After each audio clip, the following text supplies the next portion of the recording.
तो अब उसी टॉपिक को हम कंटिन्यू करेंगे कि थर्मोडायनेमिक प्रोबेबिलिटी की हम बात कर रहे थे।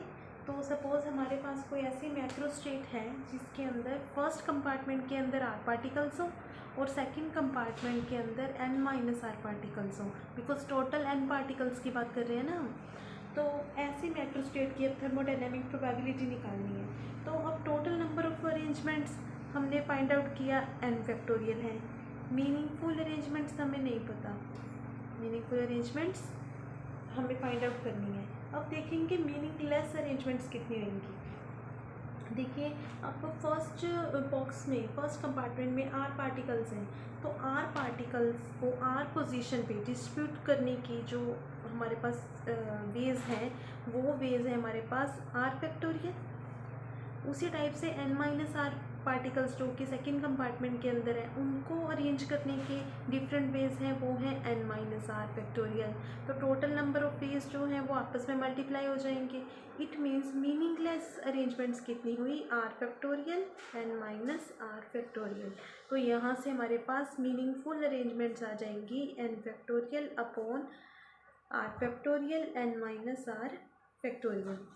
अब हम बात करेंगे कि इन्हें हम मीनिंगलेस अरेंजमेंट्स क्यों कह रहे हैं। इनका ये मीनिंगलेस अरेंजमेंट्स इसलिए हैं क्योंकि पार्टिकल्स की रीशफलिंग को, उनके पोजीशन को हम यहाँ पे कंसिडरेशन में नहीं ले रहे, उनका पोजीशन मैटर नहीं कर रहा। जैसे फर्स्ट कंपार्टमेंट में सपोज 3 पार्टिकल्स हैं, सेकंड में 2 हैं, या फर्स्ट में 2 है सेकंड में 3 है, ये तो ठीक है। लेकिन फर्स्ट कंपार्टमेंट में जो 3 पार्टिकल्स हैं उनकी भी डिफरेंट जो वेज होंगे कि फर्स्ट पार्टिकल पहले पोजीशन पे या सेकंड कहाँ पे है, ये तो मैटर ही नहीं करता। हम बात कर रहे हैं यहाँ पे कि कंपार्टमेंट वाइज उनका नंबर क्या है, अपने कंपार्टमेंट के अंदर वो कौन सा पहले पड़ा है कौन सा बाद में, ये तो इसमें कोई रोल ही नहीं है। तो इसलिए ये मीनिंगलेस अरेंजमेंट्स के अंदर आएगा। अब मीनिंगफुल अरेंजमेंट्स हमारे पास ये आ गई, तो यही हमें क्या बताता है, थर्मोडायनामिक प्रोबेबिलिटी को। सो मीनिंगफुल अरेंजमेंट्स को हम W से दिखा सकते हैं, W R n minus r. इसका मतलब क्या हुआ कि फर्स्ट पार्टिकल में R, फर्स्ट कंपार्टमेंट में R पार्टिकल, सेकंड में n माइनस आर पार्टिकल्स। इस वाली मैक्रोस्टेट के लिए जो थर्मोडायनामिक प्रोबेबिलिटी है वो हमारी इसके इक्वल है। तो अब n factorial upon r factorial n minus r factorial, इसे हम क्या लिख सकते हैं, NCR। क्योंकि अगर हम इसका ये कॉम्बिनेशन फाइंड आउट करेंगे, NCR फाइंड आउट करेंगे, तो उसकी वैल्यू यही बनेगी। तो इस तरह से हमारे पास थर्मोडायनेमिक प्रोबेबिलिटी आ गई। अब हम फाइंड आउट करेंगे प्रोबेबिलिटी ऑफ अ मैक्रोस्टेट। किसी भी मैक्रोस्टेट की प्रोबेबिलिटी कैसे निकालते हैं, हमें पता है इसका फॉर्मूला कि number of microstates in that macrostate upon total number of microstates. यही फॉर्मूला होता है, यही मेथड होता है फाइंड आउट करने का। किसी भी मैक्रोस्टेट की प्रोबेबिलिटी जो है वो हमारे पास होता है उस मैक्रोस्टेट के अंदर जितनी माइक्रोस्टेट्स हैं अपॉन टोटल पूरे सिस्टम की जितनी माइक्रोस्टेट्स हैं। अब अगर यही एग्जांपल लें, मतलब प्रोबेबिलिटी इसी मैक्रोस्टेट की निकालनी हो कि फर्स्ट कंपार्टमेंट में आर पार्टिकल हो, सेकंड में n माइनस आर हो, तो इसके लिए हमारे पास आ जाएगा इसी मैक्रोस्टेट के अंदर जितनी माइक्रोस्टेट्स हैं, means W R n minus r upon total number of microstates in the system, that is 2 raise to power n। तो थर्मोडायनेमिक प्रोबेबिलिटी मतलब W की जो वैल्यू है वो है NCR और टोटल माइक्रोस्टेट्स हैं 2 रेज टू पावर n।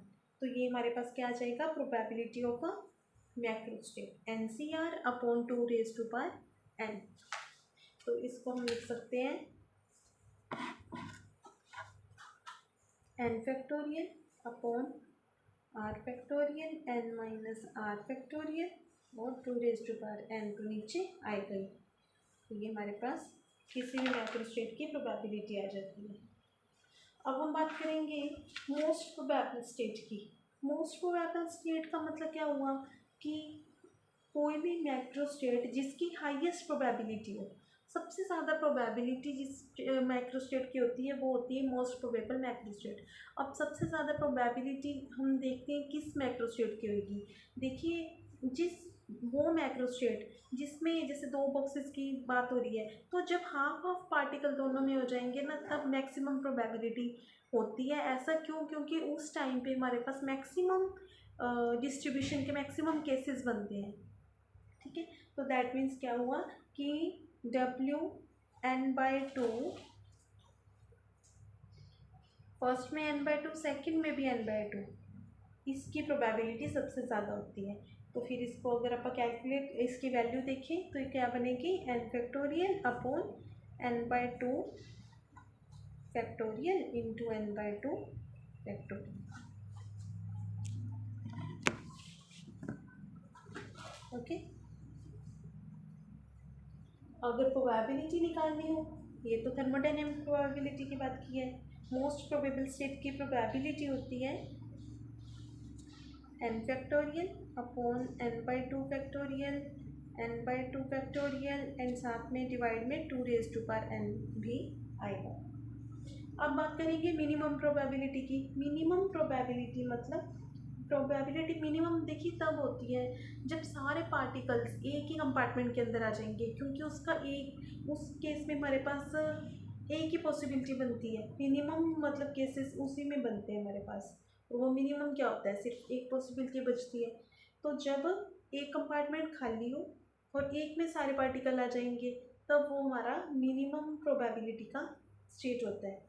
तो इट मीन्स प्रोबेबिलिटी मिनिमम की स्टेट की होगी जब 0n, और वी कैन से n0, एक ही बात है, ये वाला जब स्टेट होगी। तो इसे हम लिख सकते हैं n factorial upon 0 factorial n factorial 2n। तो इसका अगर कैलकुलेट करेंगे तो हमारे पास बनेगा 1/2n।